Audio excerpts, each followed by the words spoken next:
Hi hello welcome to Munni kitchen. ఈరోజు chicken చేస్తున్నాను. ఇది హరియాలి చికెన్ అని కూడా అంటారు, మన తెలుగులో గ్రీన్ చికెన్ అంటాము.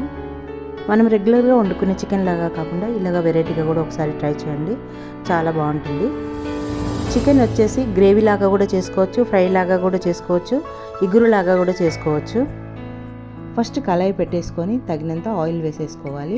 ఆయిల్ వీటెక్కగానే దీంట్లోకి చికెన్ని వేసి లైట్గా ఫ్రై చేసుకోవాలి. ఈ కర్రీకి ఈ విధంగానే చేయాలి.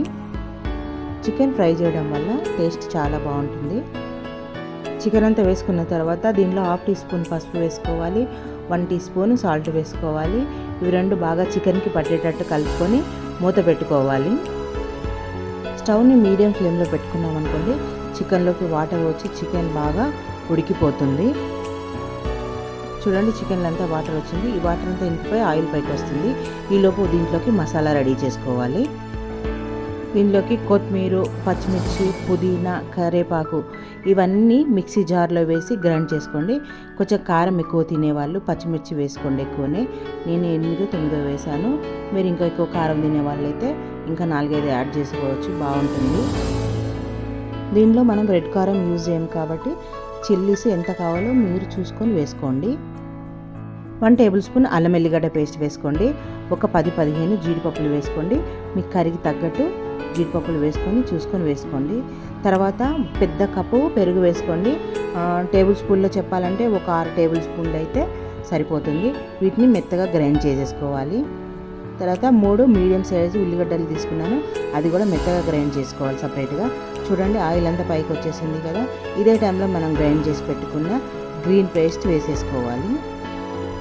పేస్ట్ వేసుకున్న తర్వాత చికెన్కి బాగా కలిసేటట్టుగా కలుపుకొని ఒక 5 నిమిషాల వరకు మగ్గించుకోవాలి. మూత పెట్టుకొని పచ్చివాసన పోతుంది. అలా మగ్గించుకున్న తర్వాత ఆనియన్ పేస్ట్ పట్టి పెట్టుకున్నాం కదా, అది కూడా వేసేసుకొని ఒక 5 మినిట్స్ వరకు కూడా దీన్ని కూడా మగ్గించుకోవాలి. తర్వాత దీనిలోకి మనకు వాటర్ వస్తుంది. ఆ వాటర్ కూడా ఇంకిపోయి దీనిలోకి ఆయిల్ పైకి వచ్చే వరకు దీన్ని కూడా ఫ్రై చేసుకోవాలి. చూడండి, ఆయిల్ అంతా పైకి వచ్చేసింది కదా. ఇదే టైంలో మనకు గ్రేవీ లాగా కావాలనుకుంటే వాటర్ పోసుకోవచ్చు.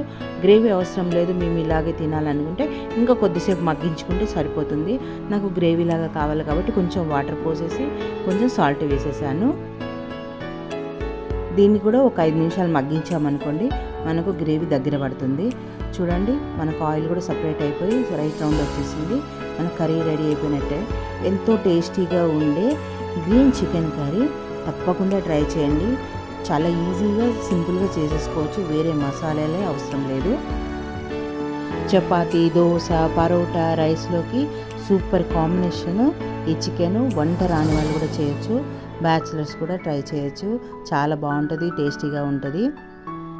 వీడియో నచ్చితే లైక్ అయితే చేసేయండి. తర్వాత సబ్స్క్రైబ్ చేసుకోండి, మీ ఫ్రెండ్స్కి ఫార్వర్డ్ చేయండి. కొత్తగా ఎవరైనా మన ఛానల్ని చూస్తున్నట్లయితే మున్ని కిచెన్ ఛానల్ని సబ్స్క్రైబ్ చేసుకొని విజిట్ కూడా చేయండి, చాలా బాగుంటాయి.